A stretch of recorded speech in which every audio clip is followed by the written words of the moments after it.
ख़वातीन व हज़रात, मेरा नाम है पुष्पेश कुमार प्रजापति और मैं एक इस नए दौर का एक आले दर्जे का सुखनवर हूँ, शायर हूँ।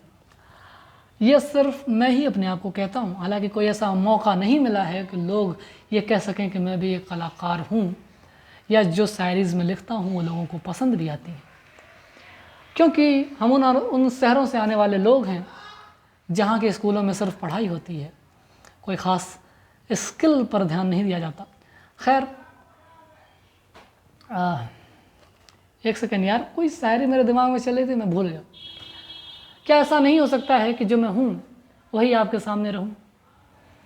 एक बनाई हुई पर्सनालिटी ही दिखाऊँ, ये ज़रूरी है क्या?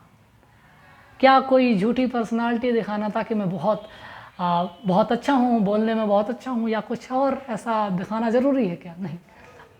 हालांकि देखते हैं। मेरे दिमाग में एक शायरी याद आ रही थी जब मैंने ये बात कही कि हाँ, ये बात याद आई मुझे। अरे कौन सी बात थी यार, याद ही नहीं आ रही है साला। मर्दा भुलाए कि नहीं, बढ़िया लाइन डाल यार। पतन कौन लाइन डाल। अरे साहिर लुधियानवी के बढ़िया लाइन डाल। हम सोचले रानी कि जब हम ये बोलब कि मैं एक बढ़िया शायर हूँ, ये लोग माने या ना माने, तो मैंने सोचा वो वाला कि फ़िक्र सुखन के ताज़र मेरे शेरों को आसार न माने, मुझको इसका रंज नहीं है लोग मुझे फ़नकार न माने।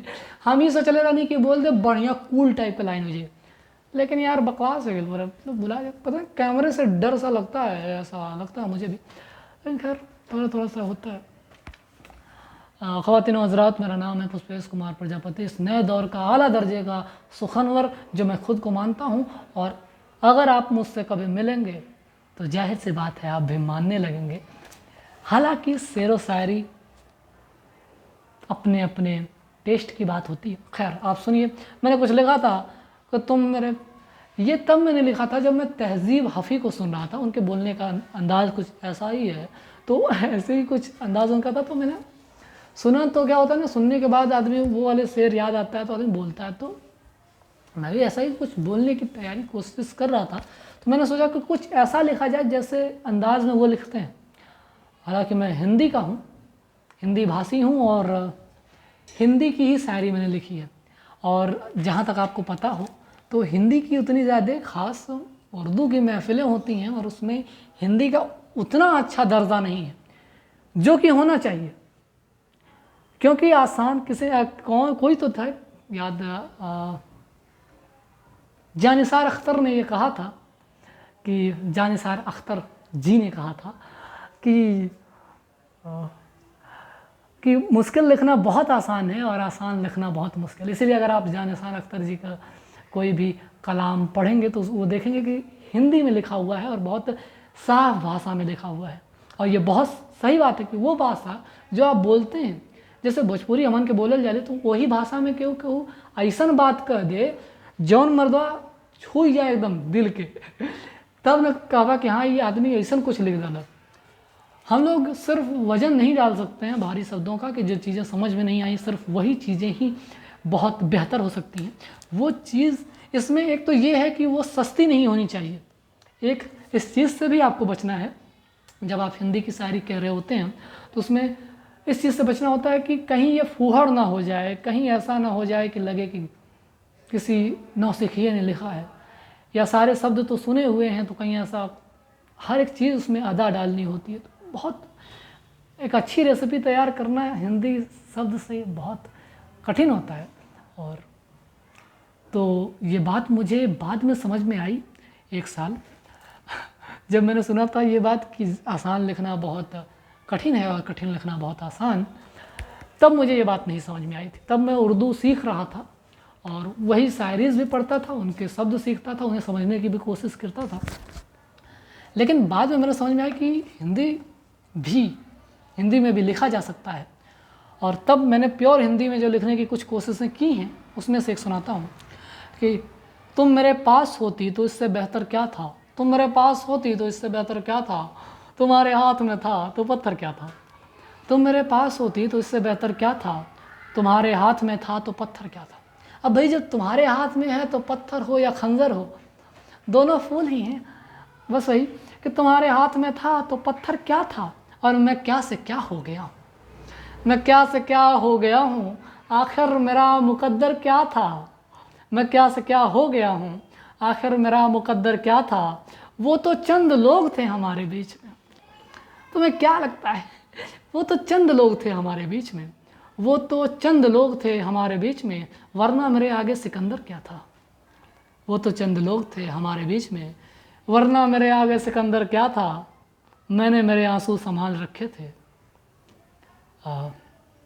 हर बात शायर सामने से मुस्कुरा देता है, पर पीछे जो चीज़ें चल रही होती है ना, वो खतरनाक होती हैं। और शायर होना ज़रूरी नहीं है। मैं तो मानता हूँ ज़रूरी नहीं है कि लोग मुझे शायर कहें, लेकिन एक चीज़ लोग कहेंगे ज़रूर कि मैं एक रचनाकार हूँ, और रचनात्मक गुण है, रचना करना जानता हूँ। हाँ, मैं बकवास बहुत करता हूँ, मुझे माफ़ कीजिएगा। जब मुझे लगता है कि ये मैं कैमरे से बात नहीं कर रहा हूँ, किसी अपने दोस्त से बात कर रहा हूँ, तो मैं भूल जाता हूँ। और इस दुनिया में बात ही का तो मसला है। आज तक यही तो एक दुख है कि बात नहीं कही गई, बात नहीं सुनी गई। कुछ लोग हैं जो अपनी बातें कहना चाहते हैं, किसी से कह नहीं पाते। कुछ लोग बातें कहते हैं और सुनने वाला नहीं होता। ऐसे में कैमरे ने आपके लिए कितनी सहूलियत बना रखी है ऐसे में आपके लिए कैमरे ने कितनी सहूलियत बना रखी है कि आप से बात करने वाला भी आप ही हो सकते हैं। आप अपनी बातें कह सकते हैं। हालांकि मैं जानता हूँ मैं बोलते बोलते अपना समय, आपका समय बढ़ाता जा रहा हूँ। हो सकता है कोई ना सुने। और चूँकि जो मेरा यूट्यूब चैनल है वो स्टोर रूम में ऐसे ही पड़ा हुआ है कबाड़े की तरह, कभी कभी मैं यूज कर लेता हूँ। हालांकि मैं सोचता हूँ कि मैं अच्छे वीडियोस बनाऊँगा, पर बना नहीं पाता, कभी समय नहीं मिलता, कभी लगता है कि मैं बढ़िया परफॉर्म नहीं कर पाऊँगा। पर देखते हैं, वन डे सम। वो तो चंद लोग थे हमारे बीच में। सुनो, पहले ये बात को तो सुनिए साहब, कि वो तो चंद लोग थे हमारे बीच में, वो तो चंद लोग थे हमारे बीच में, वरना मेरे आगे सिकंदर क्या था। आज का ज़माने में लोग ना आगे बढ़ रहे हैं कि बड़ा कहा जाए उन्हें, एडल्ट कहा जाए उन्हें कहा जाए कि ये तो मतलब लड़के कि इन्हें तो ये तो मर्द हो गया। मतलब समझने की कोशिश कीजिए कि ये तो यार बढ़िया शब्द कैमरे के सामने मैं क्यों भूल जाता हूँ। क्या कुछ तो बढ़िया सा था यार, कोनो बढ़िया बात रहा लिखते जगह बुलाएगी नहीं। अब कैमरा के सामने हमको याद ना हो तो रुका 1 मिनट, हम बुझाए क्या सोच। हाँ, मैच्योर कि उन्हें मैच्योर कहा जाए। लेकिन मुझे लगता है कि कभी एक दिन यही लोग ये सोचेंगे कि एक दिन उनका जो बचपना है लौट आए।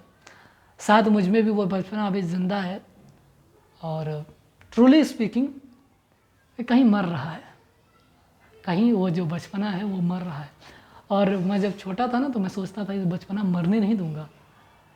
पर ज़िंदगी में कुछ चीज़ें ऐसी होती हैं कि वो बचपना मरने लगता है। और मेरे अब समझ में आता है कि जो मेरे पिताजी हैं, जो मेरे घर के और भी लोग हैं, ये क्यों नीरस होते चले जाते हैं समय के साथ। ऐसा क्यों लगता है कि ये लोग ये मजाक क्यों नहीं करते, ये बच्चों को क्यों नहीं समझते बच्चे की तरह। क्योंकि ज़िंदगी ऐसी ही है, और भी कई चीज़ें होती हैं ज़िंदगी में। कमाल की बात है।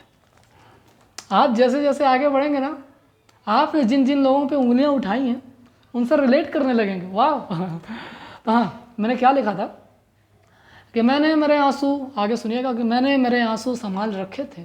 ध्यान से सुनिए कि मैंने मेरे आंसू संभाल रखे थे, और मेरे आगे सिकंदर क्या था, और उसके आगे सिकंदर क्या था। मैंने मेरे अरे सॉरी एक तो और एक गलती है, जानते हो। एक बात बताता हूँ मैं, सुनो मेरी बात ध्यान से सुनो। अगर अब तक रुके हुए मेरे दोस्त तो सुनो क्या मैं कह रहा था कि हाँ, जब स्कूल में ऐसे नहीं कहा जाता था कि खड़े होकर पढ़ो, तो मैं वो लड़का था जो पढ़ नहीं पाता था, और अभी ये लाइन पढ़ रहा था, फिर नीचे किसी दूसरी लाइन में घुस जाता था मैं। पता नहीं क्यों, कौन सा प्रेशर होता है भाई साहब, कौन सा प्रेशर होता है। जब मैं वहाँ में बैठा हुआ था ना, तो यही लाइन बहुत अच्छे से पढ़ी है मैंने, और जब मैं आपके सामने बोल रहा हूँ तो देखो कुछ लाइनें कहाँ जा रही हैं। हाँ, तो मैं उस पर से सुनाता हूँ, ध्यान से सुनिएगा। वो तो चंद लोग थे हमारे बीच में, वरना मेरे आगे सिकंदर क्या था, वरना मेरे आगे सिकंदर क्या था। वो तो चंद लोग थे हमारे बीच में, वरना मेरे आगे सिकंदर क्या था। मैंने मेरे आंसू संभाल रखे थे, और उसके आगे समंदर क्या था। मैंने मेरे आंसू संभाल रखे थे और उसके आगे समंदर क्या था। आप कभी अपने आंसू संभालने की कोशिश कीजिएगा, अंदर से चीख कर बाहर आने की कोशिश कर रहे होते हैं और आप उसे संभाल रहे हैं, उसके बाद पूरी ज़िंदगी वो आपके अंदर ज्वार भाटा की तरह फूटते हैं ज़िंदगी भर। जिस दिन आपकी आंखों से आंसू कूद कर बाहर आ जाना चाहते हैं, उस दिन अगर आपने उन्हें रोक दिया, फिर उसके बाद आप तड़पते हैं कि आंसू बाहर आए, क्योंकि उसके बाद सिर्फ शरीर कांपती होती है और वो पता चलता है बातें। वैसे मेरे टीचर ने आज एक ऑडिशन था, उसमें एक टीचर थे, उन्होंने पूछा कि तुमने ये लिखा है। मैंने कुछ ऐसा ही लिखा था, आपने सुना भी होगा शायद। खैर आप सॉरी आपने नहीं सुना है, क्योंकि आप तो सुनते ही नहीं हैं आपने अभी तक मुझे नहीं सुना है ना। जिस दिन सुनोगे मेरे दोस्त, उस दिन जान जाओगे कि मैं कौन हूँ। कुछ तो लिखा था, अभी खोजूंगा तो मिलेगा भी नहीं। कुछ ऐसा था कि हर हंसी चीज़ में खुदा दिखता है। ये तो सही बात है, हर हंसी चीज़ में खुदा दिखता है। अब ये मत पूछना कि तुम में क्या दिखता है। टीचर ने पूछा कि किसे देखकर लिखे हो भाई। मैंने कहा सर ये तो आउट ऑफ सिलेबस क्वेश्चन है, क्या पूछ रहे हैं आप खैर सवाल का जवाब, इन सवालों का जवाब कोई नहीं देता। वो क्या है ना, आपने देखा होगा वो अटल बिहारी वाजपेयी जैसे पूछते हैं लोग, तो कहते हैं इन सब चीज़ों की जो चर्चा होती है ना, ऐसे खुलेआम नहीं की जाती है। खैर हम तो स्टूडेंट हैं, बहुत शरीफ लोग हैं धन्यवाद। जाऊँ चाहते हो ना, जाऊँ एक दो और सुना दो। इतनी देर तक तो आप शायद न रहें, मैं ही दोबारा अपनी वीडियो देखूं कभी और मुझे लगे कि मैं कभी कभी कैमरे पे मुस्कुरा देता हूँ, हंस देता हूँ, क्या बात है।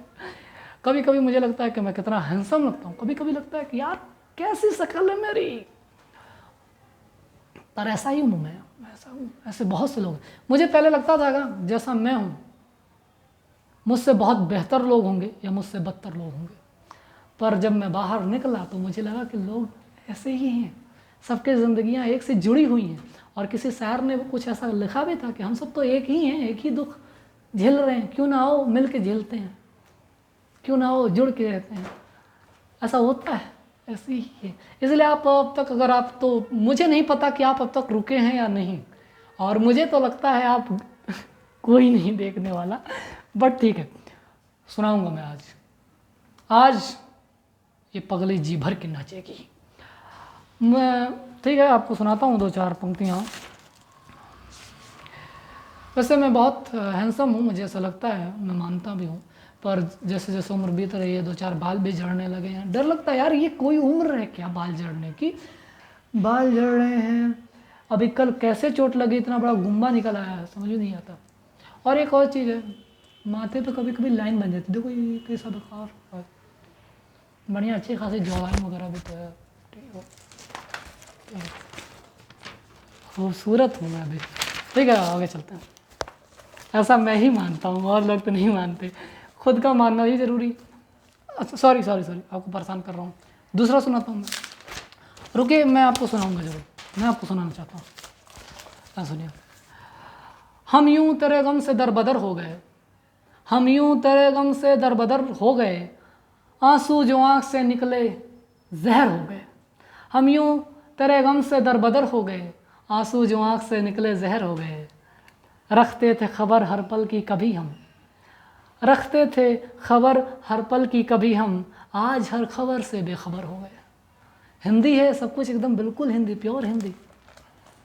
इसमें कोशिश कर रहा हूँ। हाँ मैं जानता हूँ ये दरबदर वगैरह उर्दू के शब्द होंगे, लेकिन फिर भी मतलब बिल्कुल बहुत ही एकदम बोल चाल की भाषा में लिखने की कोशिश कर रहा हूँ मैं। हम यूं तेरे गम से दरबदर हो गए, आंसू जो आँख से निकले जहर हो गए। रखते थे खबर हर पल की कभी हम, आज हर खबर से बेखबर हो गए। आज हर खबर से बेखबर हो गए। इतना दर्द था हमारे दिल में, इतना इतना इतना इतना दर्द था, इतना दर्द था, इतना दर्द था हमारे दिल में, इतना। कोई आवाज़ आई क्या? अकेला हूँ कमरे में भाई साहब, डर भी लगता है। वैसे देखो डर किस बात का, अगर एक कमरे में आप हो, और किस बात का डर, मतलब एक सेकंड, इस बात का डर कि कोई उस खिड़की से देख तो नहीं रहा, इस बात का डर हो सकता है।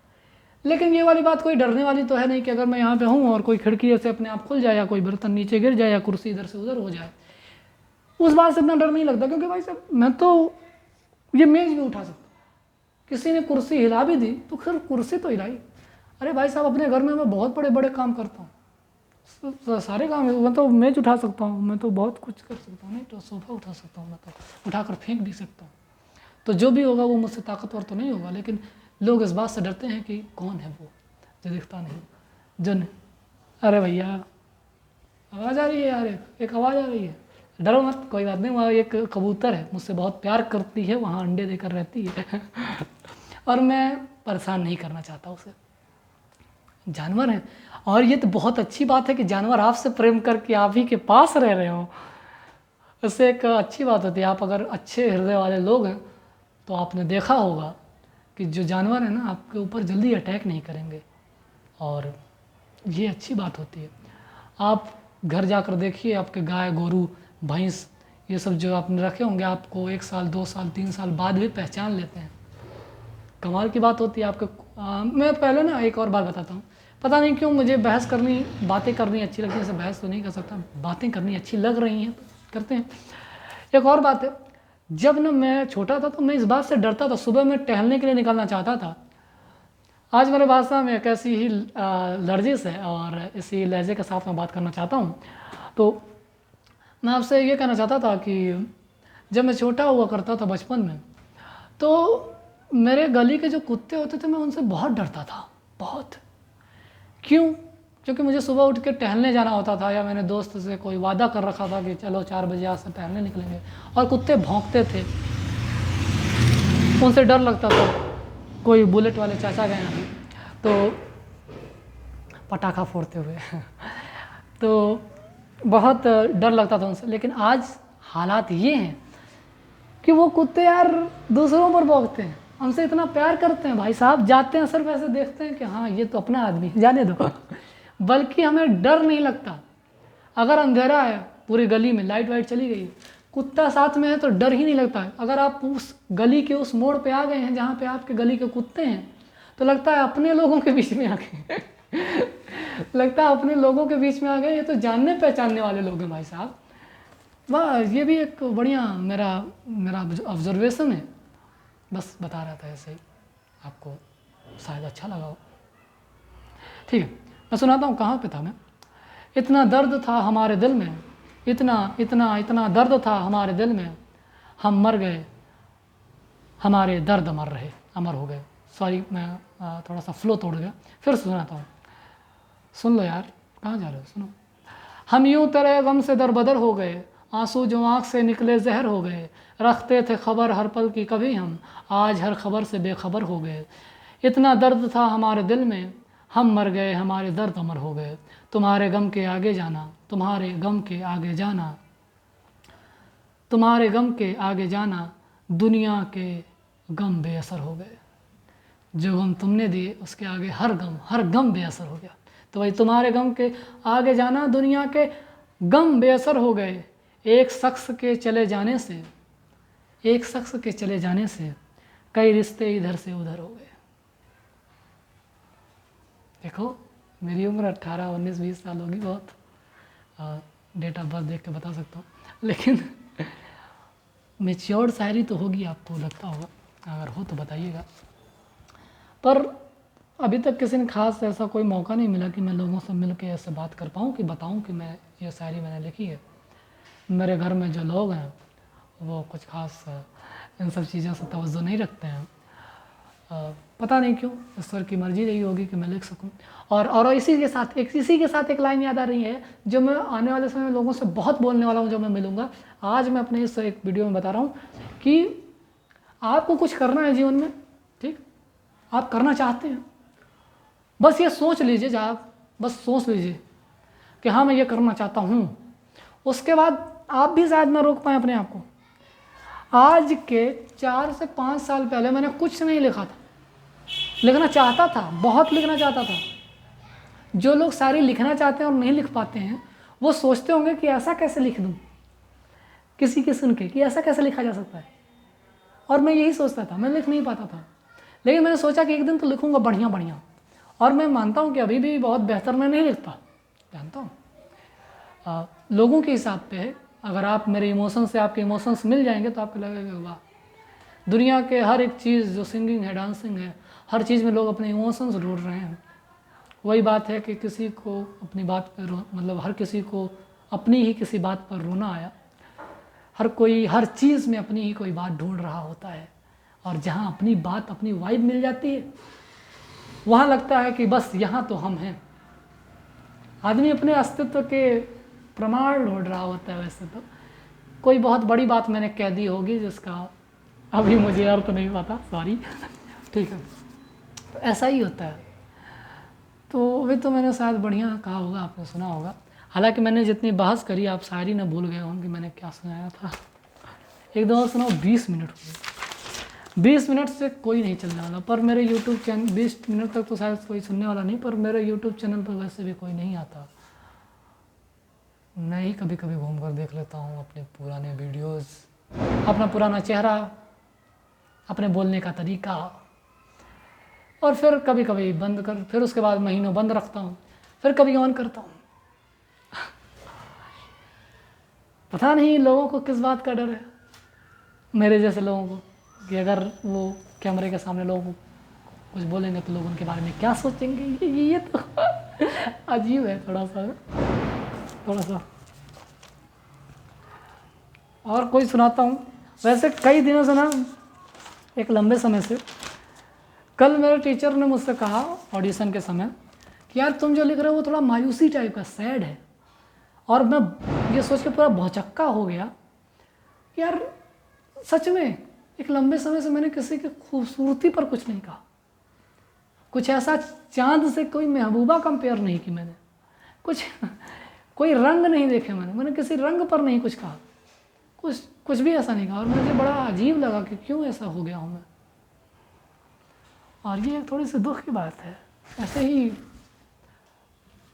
है थोड़ा सा, समझ रहे होंगे आप शायद या ना, पर ठीक है, मैं बस कह गया। तो मैंने एक लिखा है कुछ ऐसे ही, मैं आपको सुनाता हूँ। वो ये था कि आपको नहीं, एक कहानी भी सुना दूँ इसके पीछे, सुना दूँ। बस ये कहानी मेरे पापा ना सुने, लेकिन ठीक है सुनाता हूँ।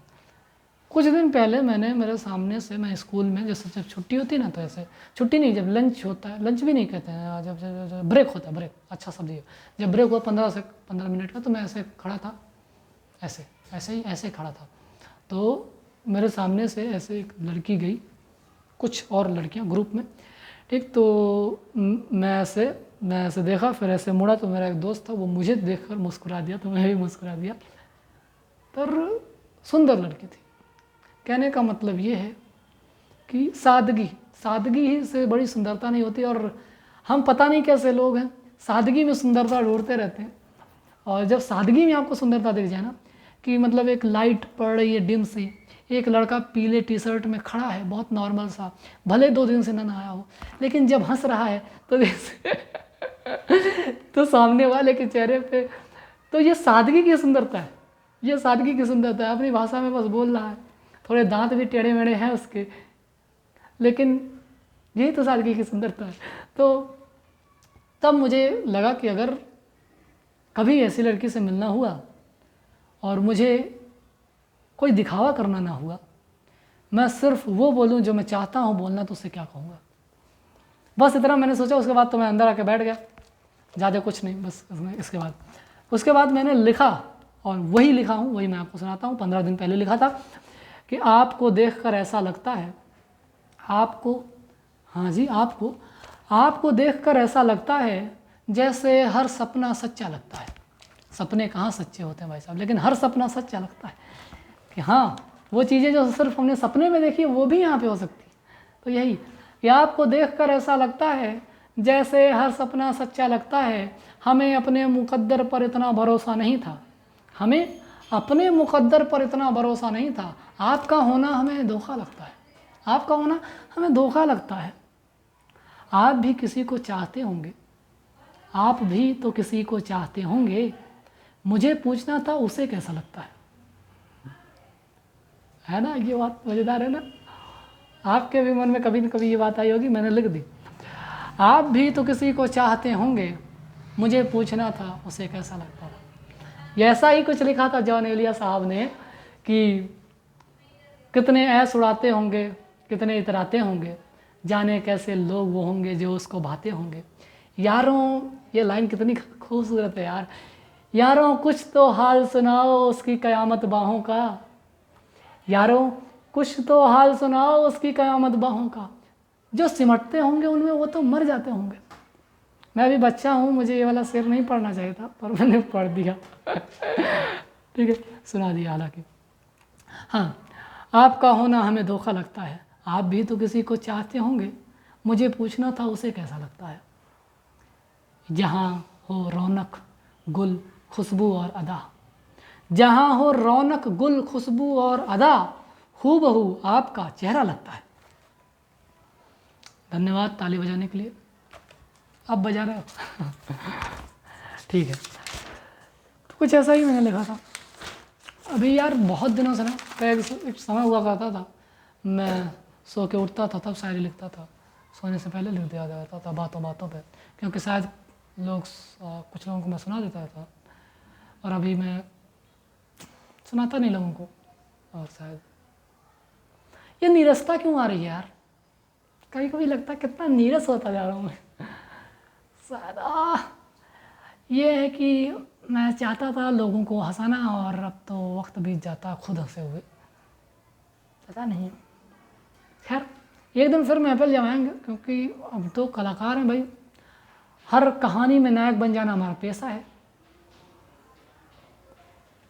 ठीक है, अब वैसे सच बताऊं आपको, 26 मिनट 27 मिनट तक परेशान करने का कारण ये था कि मैं इस पूरे रूम में अकेला था और मुझे डर लग रहा था। जैसे खुद से बात किया जाता है वैसे ना कैमरे से बात कर लिया। अभी थोड़ा सा डर कम हो गया और टाइम हो गया, अब थोड़ा बाहर जा रहा हूँ, 7-8 बज गए हैं शाम के, थोड़ा बाहर जाऊँगा और घूम टहल के आऊँगा। सुनने के लिए धन्यवाद, अगर तो आपने यहाँ तक सुना है, और नहीं भी सुना तो धन्यवाद, कौन सा कोई बड़ी बात है। चलें चलें, चलता हूँ। मतलब शायद अगर आप यहाँ तक सुने हो तो मैं आपको अच्छा लगा, बुरा भी लगा हूँ तो क्या। चलो, कभी कभी मुझे अपनी मुस्कान बहुत अच्छी लगती है और मैं भगवान को धन्यवाद करता हूँ, पर कभी कभी यही बेकार लगती है। फिर कभी कभी लगता है कि ये तो आती ही नहीं बहुत मुश्किल से। भगवान भी ना मुस्कान अच्छी देता है तो दांत टेढ़े कर देता है यार। धन्यवाद, चल रहा हूँ मैं, बाय, सी यू लेटर, फिर मिलेंगे। और साथ में ये यूट्यूब पर अपना वीडियो अपलोड ना करूँ, और अगर अपलोड भी करूँ तो उसे हाइड कर दूँ बाद में। पर देखते हैं कि मैं अपनी इंट्रोवर्ट को, जो मेरी इंट्रोवर्ट पर्सनालिटी है, उसे क्या मार पाता हूँ कि इस वीडियो को भी अपलोड कर दूँ। बकवास से जानता हूँ, मैं जानता हूँ बकवास वीडियो, पर ठीक है, मैं कोशिश करूँगा। ओके, ख़वातीन हज़रात, अब अलविदा लेने का समय आ चुका है। मैं पुष्पेश कुमार प्रजापति था, मेरा नाम याद रखिएगा, क्योंकि मैं आपसे बहुत बार मिलूँगा, बहुत बार, बहुत काम आऊँगा मैं आपको ज़िंदगी भर। मैं आपके आंसू खुद रोकर और आपके दर्दों को सहारा देने ज़रूर आऊँगा। आज भले ही यूट्यूब के तहखानों में कहीं यूँ ही बंद हूँ, पर वन डे, ठीक है, बाय बाय।